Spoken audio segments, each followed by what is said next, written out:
नहीं तो पुण्यात्माओं 2 अक्षर की बात थी, जब तुम्हारे अंदर ये अज्ञान ना भरा हुआ होता, नाम दे देता दास, मर्यादा बता देता, और आप भक्ति करो ठाठ से, बात तक खत्म होगी थी। लेकिन आप भक्ति कर नहीं सकते जब तक आपके हरदम ये ठोक ठोक कर नहीं भर दिया जाएगा कि सचमुच ये भगवान है और ये साधनाएं है, प्रमाणित है सदग्रंथों में, इससे मोक्ष होगा ना। फिर क्यों डले डोए, क्या फायदा रीस करने का भक्ति का। तो इस सत्य को सत्य सिद्ध करने के लिए आपको सत्संग सुनाया जाता है, ताकि आपकी रुचि बने। आप फिर अपने आप उन छोटे जलाशयों को त्याग कर और दरिया के किनारे जा बसो, आप सदा सुखी रहोगे, वहाँ कभी अभाव नहीं होगा किसी वस्तु का। तो वो दरिया सतलोक है, वहाँ जाने के बाद किसी भी वस्तु का कभी अभाव नहीं होगा। फॉर एग्जाम्पल आप देख लो कि छोटे जलाशय में तो जल समाप्त होगा, और दरिया के पास आप चले गए तो वहाँ कभी भी जल समाप्त नहीं होता। आपका जल संबंधित जो संकट था सदा के लिए समाप्त हो गया। इसी प्रकार सतलोक में जाने के बाद आपकी ना तो मृत्यु होए ना बुढ़ापा, ऐसा ही शरीर ऐसा ही होगा। हमारे भगवान भी अपने जैसे हमरे ही होनहार हैं, हमारे सृजनहार हैं। जिन महापुरुषों ने परमात्मा को देखा, उनमें से जिनको परमात्मा मिले, जिनको आकर मिलते हैं, उनमें से आदरणीय गरीबदास साहिब जी हैं, गांव छुड़ानी जिला दज्जर हरियाणा वाले। उन्होंने आंखों देखा भगवान को, कहते हमने देखा सो साच है और सकल प्रपंच।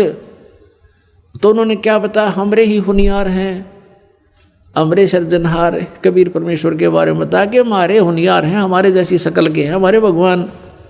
और चारों वेद बतावें कि मनुष्यवत अग्नि, मनुष्यवत शंभु, नरवत प्रभु, मनुष्य के तुल्य है, मनुष्य जैसा है, मनुष्य दृश्य है।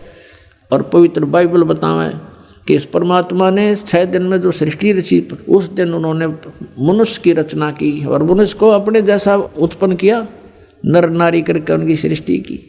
सभी सदग्रंथ बताते हैं परमात्मा साकार है, नर आकार है। और आज तक हमें परमात्मा की परिभाषा ही विपरीत बता रखी थी। जो भगवान नहीं थे, समर्थ नहीं थे, उनको समर्थ बता रखा था। परमात्मा को निराकार बता रखा है। और कुछ ये संत पंथ हैं जो सतलोक और सचखंड की महिमा गाते हैं, ये बताते हैं सतलोक में तो प्रकाश ही प्रकाश है, वहाँ तो नूर ही नूर है। आत्मा सतलोक में जाके ऐसे परमेश्वर में समा जाती है जैसे बूंद समुद्र में। कोई थ्योरी है इनकी? फिर क्यों डले डोरे, जो वहाँ डूब के मरना है, समुद्र में गिरना और उसमें मिल जाना तो अपनी मौत मोल लेनी है। तो हमारी क्या इच्छा बढ़ेगी, चलो कोई कहे चलो मोक्ष होगा, समुद्र में डांक मारो, कोई बात हुई है? तो सतलोक में सृष्टि है, ऐसी ही सृष्टि है। सब बाग बगीचे, सब फल फ्रूट सदाबहार हैं, लेकिन वो बहुत सुंदर और बहुत स्वादिष्ट।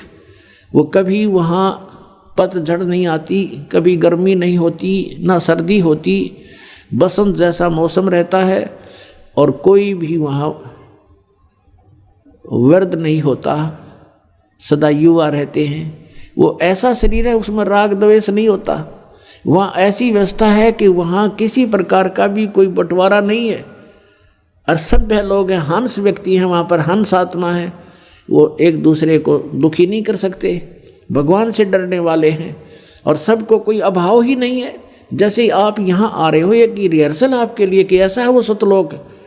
ये तो पृथ्वी लोक के ऊपर एक हम चाहते हुए भी पूरा सुविधा नहीं बना पा रहे हैं, लेकिन ऐसा है जैसे ये बरवाला आश्रम है, आप इसमें आ गए हो, आप परमात्मा के बच्चे हो, ये दास नौकर है उस परम पिता का।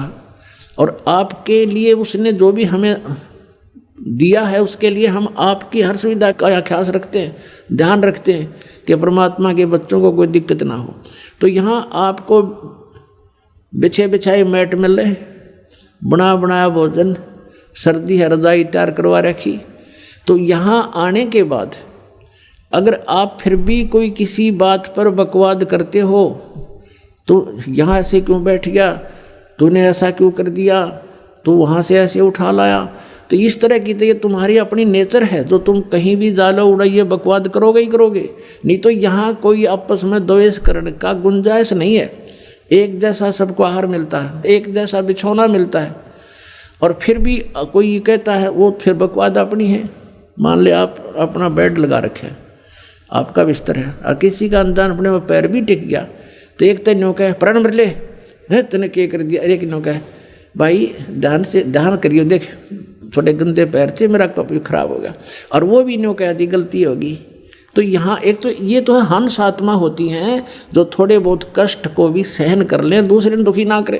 तो जो सतलोक जाएंगे उनके अंदर ये नेचर पहले बनाया जाता है कि वो छोटी छोटी बातों में बकवाद करना छोड़ दें, एक दूसरे से प्यार रखें, एक दूसरे के दुख में दुखी हों, तो वही आत्मा वहाँ पहुँच पाती है। जिनमें राग द्वेष है, एटबट की बकवाद भरी है, वो वहाँ कैसे जाएगा? वहाँ तो हंस आत्माएं हैं, और फिर वो शरीर दूसरा होता है। यहाँ तो ऐसा है जैसे अच्छी आत्मा है कोई, और बहुत ही अच्छी नम्र आत्मा है, कभी कभी बीपी हाई हो जाए, वो भी गलत बोल जाता है तो कर्म बिगड़ गए उसके। तो वहाँ ऐसा नहीं है, वहाँ शरीर बिल्कुल ऐसा है कि उसमें कोई भी किसी प्रकार का पुर्जा कभी डिफेक्टिव नहीं होता, और तेज पुंज से बना शरीर है, या तो 5 तत्वों से बना हुआ, केवल एक प्रकाश तत्वों से बना हुआ शरीर है। अपना आत्मा हमारे समझ में नहीं आती, क्योंकि हम परमात्मा की परिभाषा से बिल्कुल अपरिचित हैं। इब जैसे ये शरीर आपका जो कितना सुंदर है, और इस 5 तत्वों से बना है। ये 5 तत्व कौन कौन से हैं? मिट्टी, जल, वायु, अग्नि और आकाश। इसमें कितना दिखाई दे आपको? नहीं दिखता। और किस तरह उसी पदार्थ को किस तरह घुमा फिरा के शरीर बनवाया मालिक ने, उसका किस तरह उन सब को एकत्रित करके और किस तरह फैक्ट्री में डालकर कैसे बनवा दिया। माता पिता का सहयोग किया, उन्होंने खाना खाया, 5 तत्वों का है सारा बना हुआ, उससे फिर क्या मटेरियल बनाया और उससे फिर शरीर बनवा दिया। ऐसे ही वहाँ जाने के बाद जो शरीर वहाँ मिलेगा वो शुक्रम अकायम है सनाविरम, और ऐसा ही भगवान का है शुक्रम अकायम।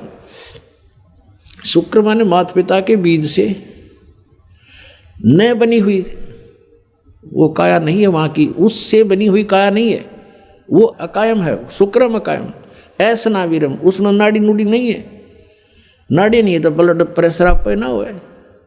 तो वहाँ हर तरह की सुविधा सुख है।